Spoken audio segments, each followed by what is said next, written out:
Atasha Mulak, gustong ikapareha kay Daniel Padilla.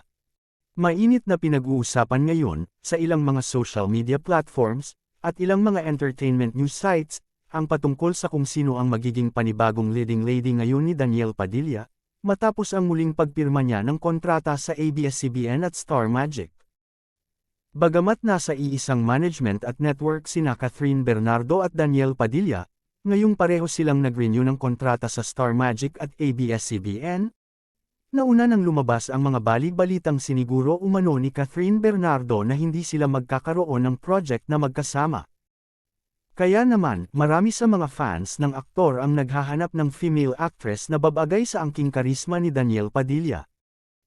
Isa sa mga napupuswa ng mga netizens na maging panibagong leading lady ni Daniel Padilla ay walang iba kundi si Atasha Mulak. Si Atasha Mulak ay isa sa mga anak nina Aga Mulak at Charlene Gonzalez, na parehong magagaling na artista sa kanilang henerasyon.